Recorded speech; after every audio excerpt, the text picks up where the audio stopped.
छोटा सा ये वेद सिखाता हमको जीवन गान। कैसे जीवन में बैठेगी स्वर और लय की ताल। छोटा सा ये वेद सिखाता हमको जीवन गान। कैसे जीवन में बैठेगी स्वर और लय की ताल। छंद नृत्य मुद्रा सिखलाता सामवेद का पाठ। छंद नृत्य मुद्रा सिखलाता सामवेद का पाठ। सारे गामा पधनी सा इसकी ही सौगात। सारे गामा पधनी सा इसकी ही सौगात। छोटा सा ये वेद सिखाता हमको जीवन गान। कैसे जीवन में बैठेगी स्वर और लय की ताल। वीणा नाद दुंदुभी बकुरा और तुरब का साथ। वीणा नाद दुंदुभी बकुरा और तुरब का साथ।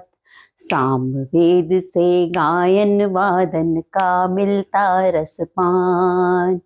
सामवेद से गायन वादन का मिलता रसपान। छोटा सा ये वेद सिखाता हमको जीवन गान। कैसे जीवन में बैठेगी स्वर और लय की ताल। राग सिखाए ताल सिखाए नृत्य कला की शान। राग सिखाए ताल सिखाए नृत्य कला की शान। दिल दिमाग तन स्वस्थ बनाए सामवेद विज्ञान। दिल दिमाग तन स्वस्थ बनाए सामवेद विज्ञान। छोटा सा ये वेद सिखाता हमको जीवन गान। कैसे जीवन में बैठेगी स्वर और लय की ताल। कैसे जीवन में बैठेगी स्वर और लय की ताल। आप सभी को मेरा प्यार भरा नमस्कार। आज हम बात करेंगे सामवेद की। साम का अर्थ होता है गान। गान मतलब संगीत, और वेद का अर्थ होता है ज्ञान। तो संगीत का ज्ञान। आकार की दृष्टि से चारों वेदों में ये सबसे छोटा वेद है। आध्यात्मिक दृष्टि से इसका महत्व अपेक्षाकृत कम है, किंतु संगीत की दृष्टि से इसका बहुत अधिक महत्व है। क्योंकि ब्रह्मांड में जो भी संगीत आज हम सुनते हैं उसका मूल सामवेद में ही है। सारे गामा पध निसा जो 7 स्वर हैं, हर प्रकार के संगीत की आत्मा कहे जाते हैं। वो 7 स्वर हमको सामवेद से ही प्राप्त हुए हैं। सामवेद की 3 शाखाएं हैं, कौथमीय, जैमिनीय और राणायनीय। शास्त्रीय संगीत का मूल जो है वो सामवेद से मिलता है, और दुनिया के सभी संगीत शास्त्रीय संगीत पर ही आधारित हैं। इसीलिए सामवेद को संगीत का जनक कहा जाता है। इसके अलावा स्वर चिकित्सा भी सामवेद से हमें प्राप्त हुई है। स्वर चिकित्सा मतलब ध्वनि तरंगों के माध्यम से की जाने वाली चिकित्सा।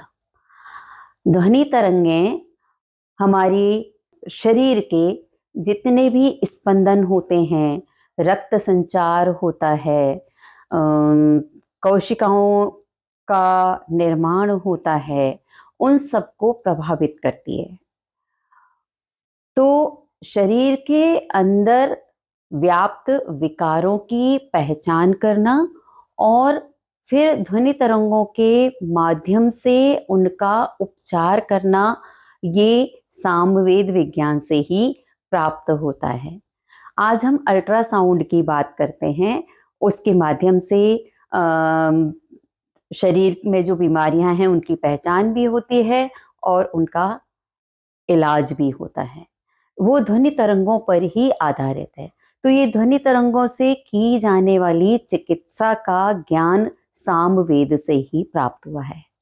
सामवेद में कुल 1875 ऋचाएं हैं। 75 ऋचाएं इसकी स्वयं की मूल ऋचाएं हैं।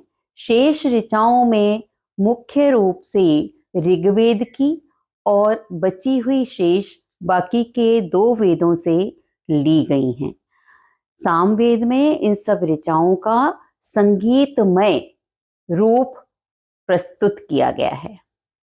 यदि हम एक पंक्ति में इस विषय में कुछ कहना चाहें तो हम कह सकते हैं, नृत्य कला मय राग ताल में पारंगत हो जाएंगे।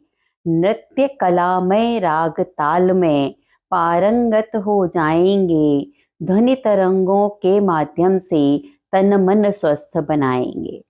ध्वनि तरंगों के माध्यम से तन मन स्वस्थ बनाएंगे। नमस्कार, आज के लिए इतना ही। अगले हफ्ते फिर मिलेंगे।